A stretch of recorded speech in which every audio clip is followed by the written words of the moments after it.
गुरुर्ब्रह्मा गुरुर्विष्णु गुरुर्देवो महेश्वरा गुरुर्साक्षात् परब्रह्म तस्मै श्री गुरुवे नमः।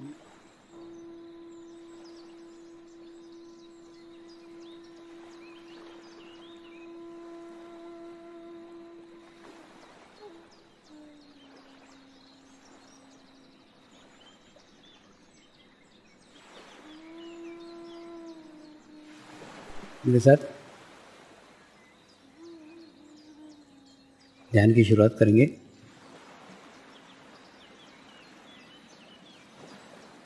मैं एक पवित्र आत्मा हूँ। मैं एक शुद्ध आत्मा हूँ। मैं एक पवित्र आत्मा हूँ। मैं एक शुद्ध आत्मा हूँ। मैं एक पवित्र आत्मा हूँ। मैं एक शुद्ध आत्मा हूँ। गुरु मंत्र का उच्चारण करेंगे। ओम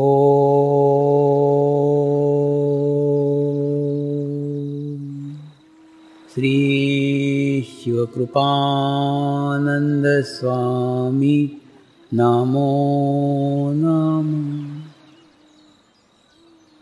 ओम श्री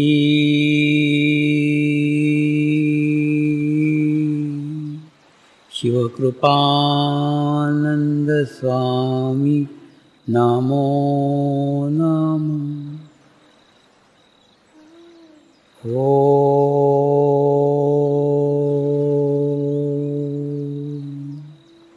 श्री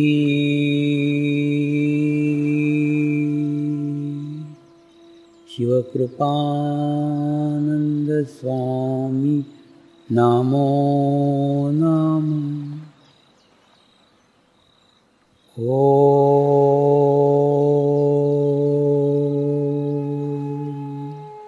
श्री शिवकृपानंद स्वामी नमो नमः। ओम श्री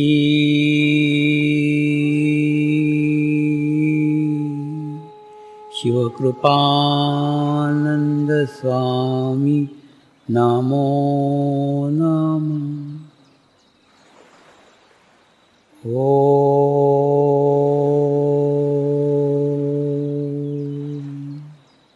श्री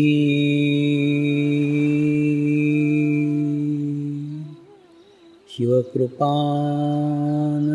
स्वामी नमो नमः। ओम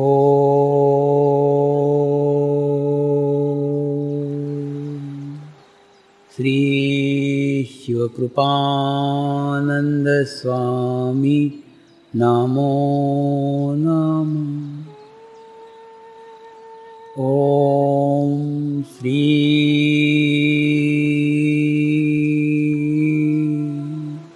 शिवकृपानंद स्वामी नमो नमः। ओम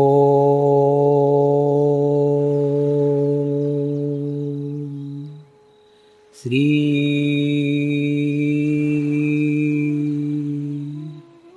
शिवकृपानंद स्वामी नमो नमः। तो आपने अपने माँ को संतुलित अगर कर लिया, माँ को अगर बैलेंस कर लिया, तो इस मार्ग में आपकी प्रगति हो सकती है, प्रोग्रेस हो सकती है। तो मातृधर्म भी आपका वो धर्म है जो आपको पूर्णत्व तक प्राप्ति के लिए निभाना होगा।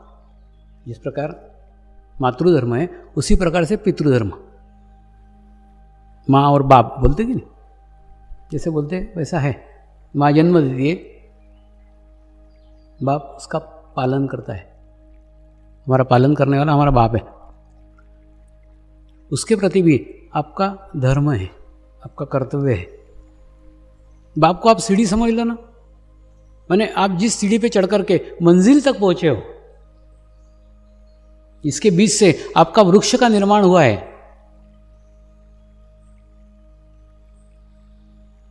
उस बाप के प्रति भी आपका कुछ दायित्व है, आपका बाप के प्रति कुछ कर्तव्य है।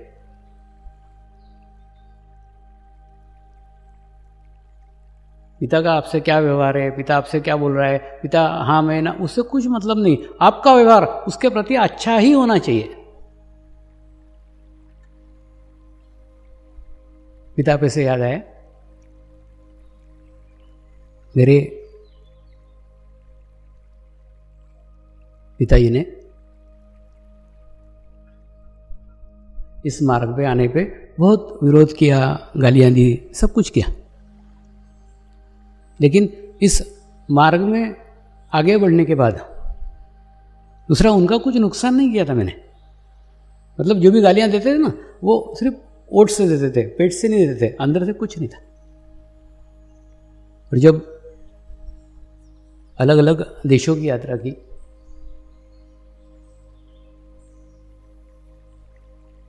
तो उनका भी भाव बदल गया, उनके भाव में भी चेंज आया।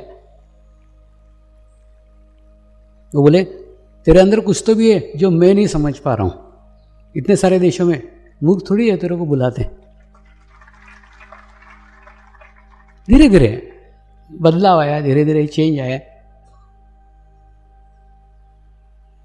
पितृ ऋण के अंदर सिर्फ पिता ही नहीं है, पितृ ऋण का बहुत व्यापक अर्थ है। पितृ ऋण यानी तुम जो कार्य कर रहे हो उस कार्य में जो मदद कर रहे हैं, जो हेल्प कर रहे हैं, वो भी पितृ ऋण के अंतर्गत ही आते हैं। तुमने कई बार देखा होगा,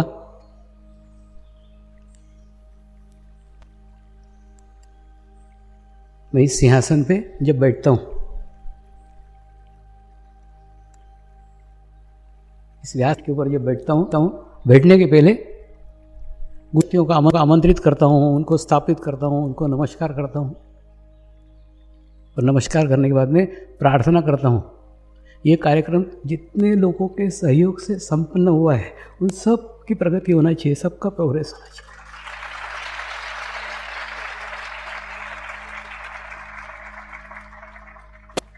प्रत्येक स्थान पे, प्रत्येक जगह अलग अलग कार्यकर्ता रहते हैं, अलग अलग वॉलंटियर्स रहते हैं, अलग अलग समितियाँ रहती है, अलग अलग कमेटियाँ रहती, दुनिया भर के लोग रहते हैं, जिनके सहयोग से मैं आज इस सिंहासन पे बैठ पा रहा हूँ और बैठने जा रहा हूँ। आज भी किया था इतना बड़ा कार्यक्रम, जिनके सहयोग से संपन्न हुआ, जिनके परिश्रम से संपन्न हुआ, सबकी आध्यात्मिक प्रगति के लिए, आध्यात्मिक प्रोग्रेस के लिए गुरुओं से प्रार्थना की, फिर जाके स्थानापन्न हुआ।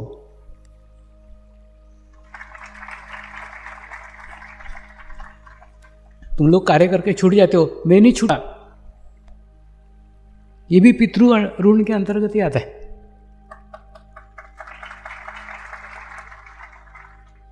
तो पितृ ऋण का बहुत ही व्यापक, बहुत बड़ा अर्थ है। कई बार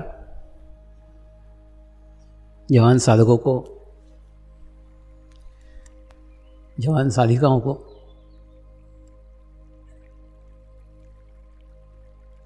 उनके माँ बाप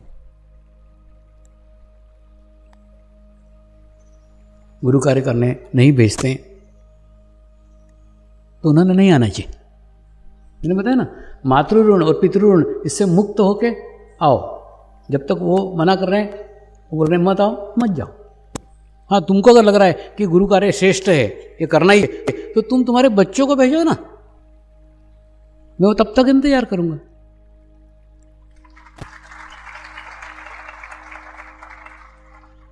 लेकिन अपने माँ को तकलीफ देके, पिता को तकलीफ देके इस मार्ग में मत आओ, इस रास्ते में मत आओ।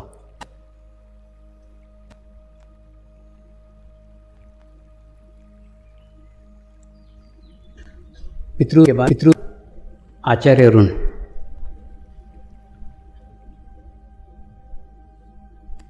आचार्य ऋण से आशय गुरु के ऋण से।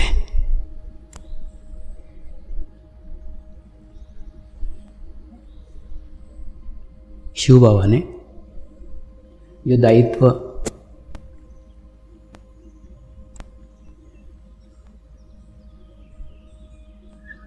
मुझे सौंपा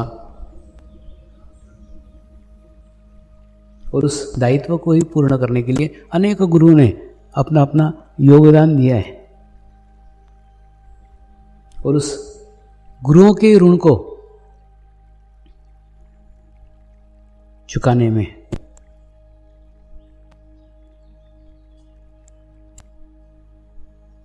मैंने मेरा सारा जीवन अर्पित कर दिया।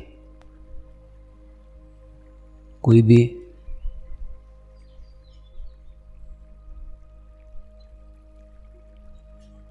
ज्ञान, कोई भी क्या ज्ञान तो एक ही है। किसी भी गुरु से हम अगर ज्ञान ग्रहण करते हैं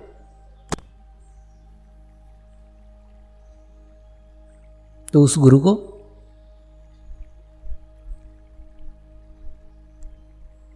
गुरु दक्षिणा देना आवश्यक है। ज्ञान एक है, क्यों बोला? क्योंकि अपने आप को जानना, अपने आप को पहचानना, सिर्फ यही ज्ञान है। बाकी सब इंफॉर्मेशन है। बोलते ना इंफॉर्मेशन टेक्नोलॉजी, सिर्फ इंफॉर्मेशन है। इसकी जानकारी, उसकी जानकारी, उसकी जानकारी, उसकी जानकारी, उसकी जानकारी, उसकी जानकारी। ज्ञान तो एक ही है विश्व में, अपने आप को जानना। आत्मज्ञान ही ज्ञान है, बाकी सब माहिती है, जानकारी है।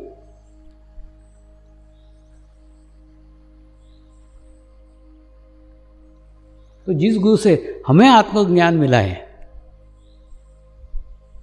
उस गुरु को गुरु दक्षिणा चुकाए बिना उस आत्मज्ञान के ऋण से भी हम मुक्त नहीं हो सकते।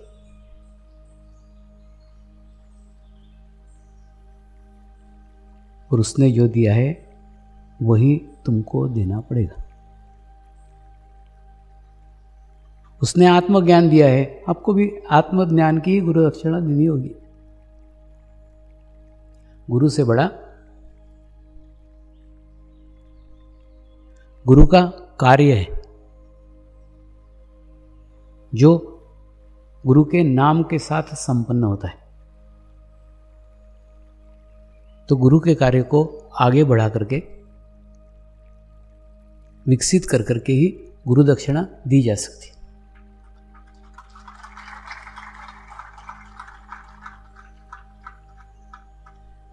मैं देखो ना, यही तो कर रहा हूं। मैं क्या कर रहा हूं? जो शिव बाबा ने दिया वो समाज में बांटने का कार्य, जो उनकी इच्छा थी, तो इच्छा अनुसार कर रहा हूं। इसलिए ये सब हो पा रहा है क्योंकि मेरा अस्तित्व ही नहीं है, के प्रति समर्पित है। एक एक सांस, एक एक दिन नहीं, एक एक सांस उसी कार्य के लिए ले रहा हूं। तो गुरु के प्रति भी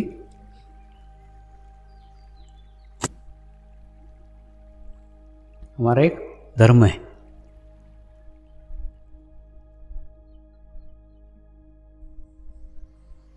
उस धर्म को भी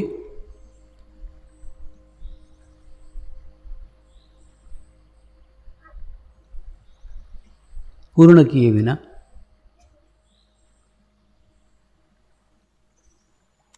मोक्ष संभव नहीं है।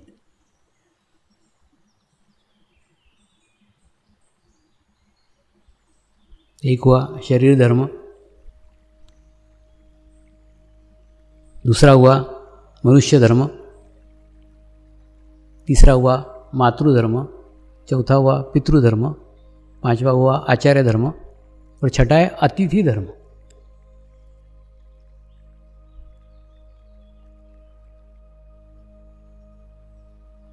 अतिथि का अर्थ है जो बता करके नहीं आता।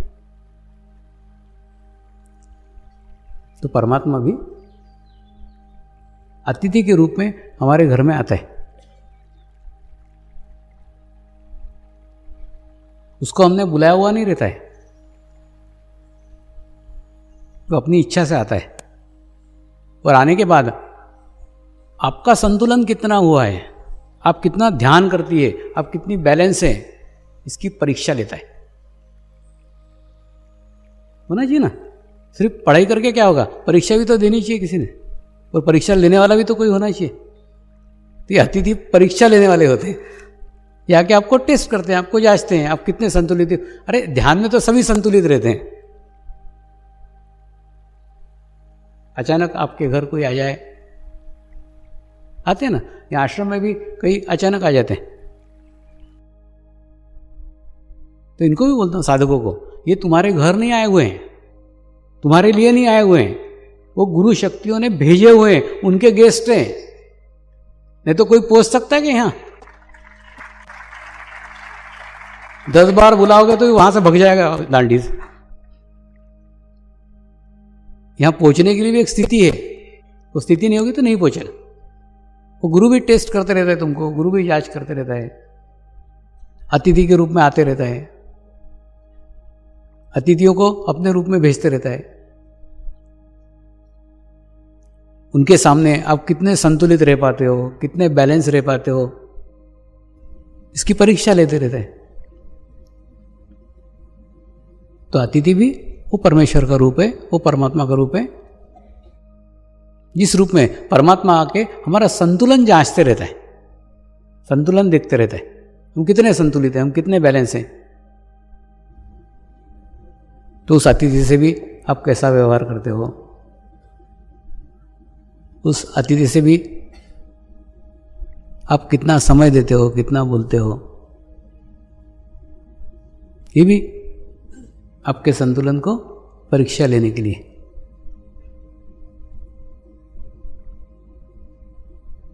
अतिथि धर्म के बाद है आत्मधर्म।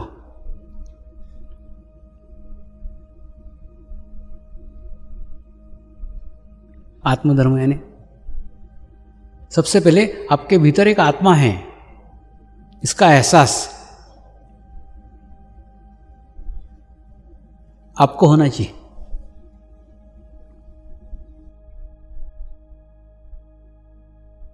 और उस आत्मा के अधीन आपका शरीर होना चाहिए, आत्मा के नियंत्रण में आपका शरीर होना चाहिए। अगर उसके नियंत्रण में रहेगा तो क्या करना चाहिए, क्या नहीं करना चाहिए, वो सब उसको पता है, सब उसको मालूम है।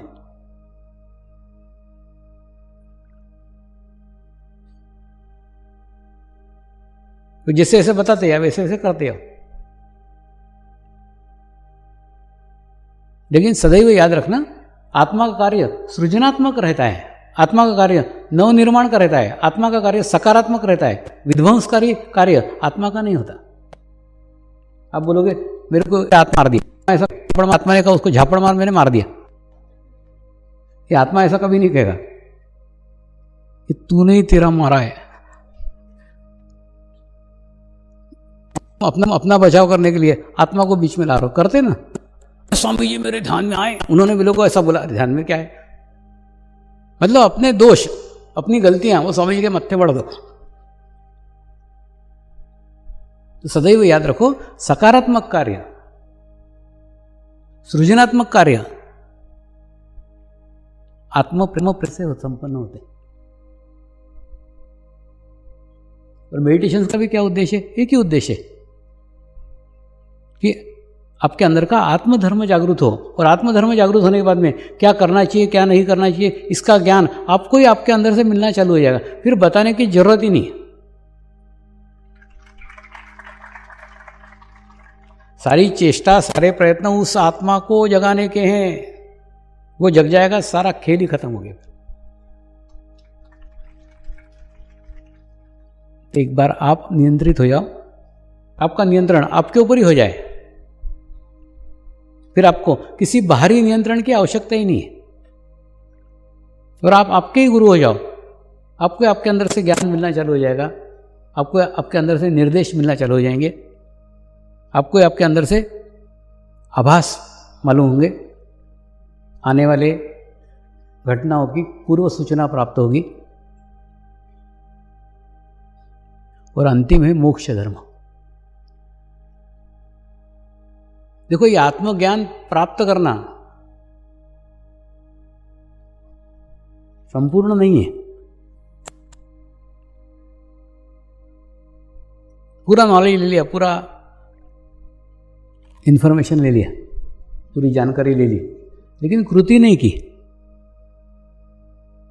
कार्य नहीं किया, ध्यान नहीं किया, मेडिटेशंस नहीं किया,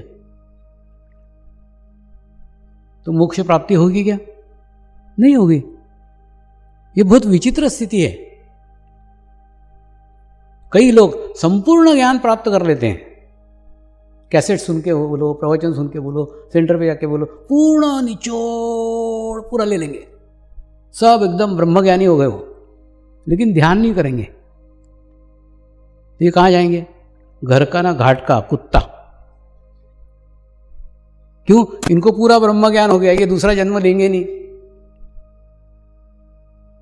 क्यों? उनको फिर मोक्ष चाहिए, और मोक्ष करने लायक स्थिति नहीं है, तो कहाँ जाएंगे? पथभ्रष्ट योगी भूत योनि में जाते हैं। ये आते ना, ये सब योगी पुरुष है, महात्मा है। इसलिए तुमको नहीं मालूम, उनको मालूम है कौन से दिन जाना चाहिए, कब रोटी मिलती है, कब रुपया मिलता है। ये सब पथभ्रष्ट योगी है ना, तो बताओ ना। यहां तक पहुंचना आसान है क्या? सारा ज्ञान प्राप्त कर लिया, सारा नॉलेज प्राप्त कर लिया, ज्ञानी है, लेकिन ध्यान नहीं किया, मोक्ष का धर्म नहीं निभाया।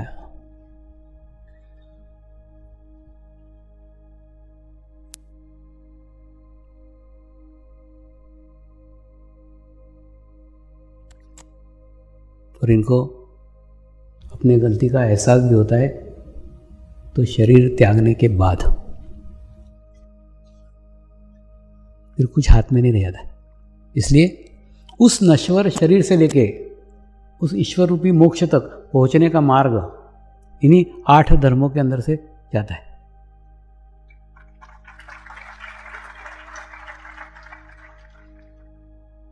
ये आपको एकदम शॉर्ट में बताया, एकदम संक्षेप में बताया, आपको समझ में आए ऐसा बताया, तो भी कितना व्यापक है आप सोचो। इतने 8 धर्मों का पालन करते करते करते करते करते करते फिर मोक्ष तक पहुंचना कितना कठिन है। ये कठिन रास्ता है। दूसरा आसान रास्ता है, समर्पण करो, आपका अस्तित्व ही शून्य कर दो, तो आपके सब धर्म मैं निभाऊंगा।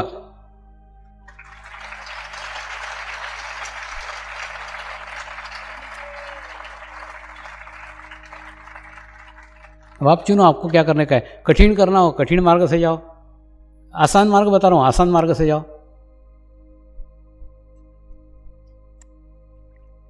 लेकिन ये समर्पण भी निर्दोष नहीं है।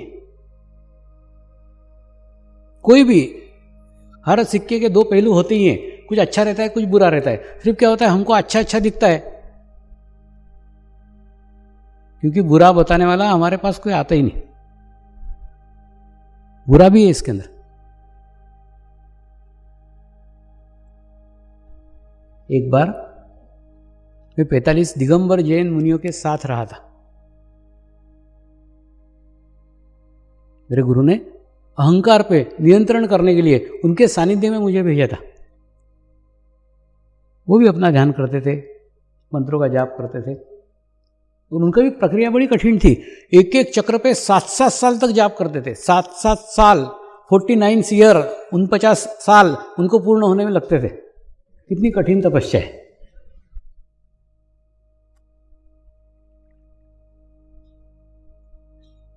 उनकी ध्यान की पद्धति अलग थी, ये ध्यान की पद्धति अलग थी। उन्होंने इस पद्धति के दोष बताए थे।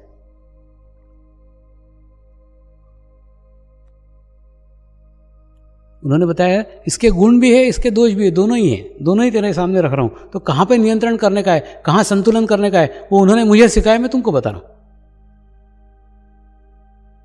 इसमें गुण ये, इसमें तुमको खुद को कुछ नहीं करना पड़ता, सब खुद ब खुद मिल जाता है। ये गुण है। क्या बोलते हैं ना, तुमको कोई हाथ पैर मारने का जरूरत नहीं, एकदम सिर्फ निगलने का ही है। ये इसका गुण है, ये इसका आसान है। और इसका दोष भी बहुत बड़ा बताया था।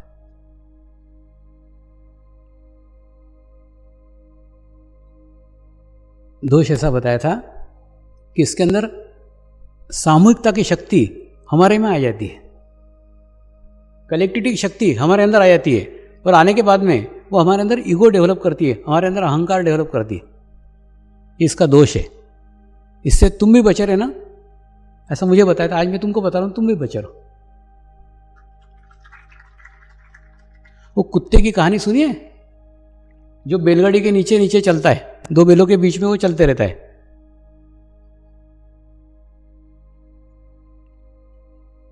और उनकी छाया में चलते रहता है, उनके बीच में चलते रहता है, और कुत्ता सोचता रहता है मैं ही बैलगाड़ी खींच रहा हूं।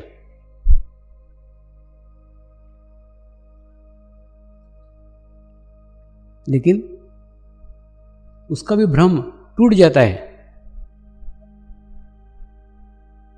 कि बैलगाड़ी मैं नहीं, बैलगाड़ी बैल खींच रहे थे, मैं तो खाली पीली उसके बीच में था, उसके अंदर था, उसके कवर में था, और मेरी गलतफहमी थी कि मैं बैलगाड़ी चला रहा हूं। प्रार्थना करेंगे, हे परमात्मा, हम सभी पवित्र आत्माएं आपको हृदय से प्रार्थना करते हैं कि सारे विश्व में शांति हो, सारे विश्व के आत्माओं की आध्यात्मिक उन्नति हो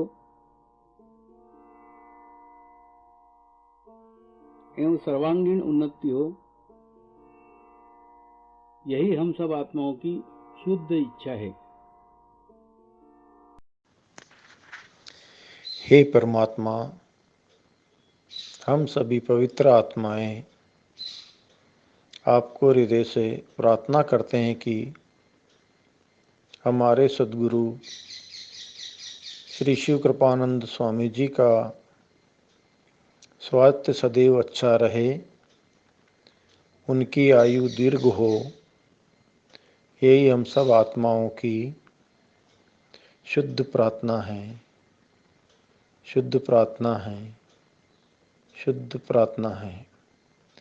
हे परमात्मा, समर्पण आश्रम व श्री गुरु शक्ति धाम का निर्माण कार्य आपकी कृपा में, आपकी करुणा में, आपकी इच्छा अनुसार निर्विघ्न संपन्न हो। यही हम सब आत्माओं की शुद्ध प्रार्थना है, शुद्ध प्रार्थना है, शुद्ध प्रार्थना है। शांति पाठ करेंगे। ओम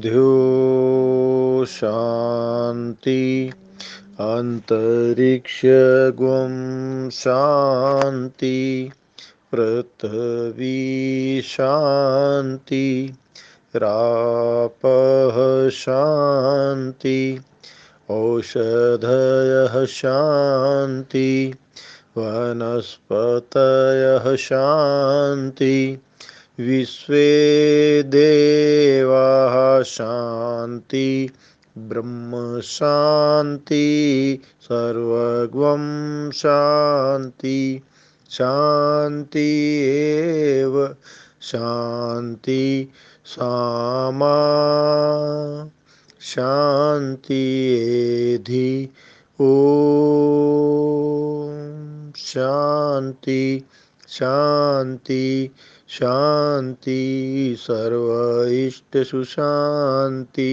भवतु।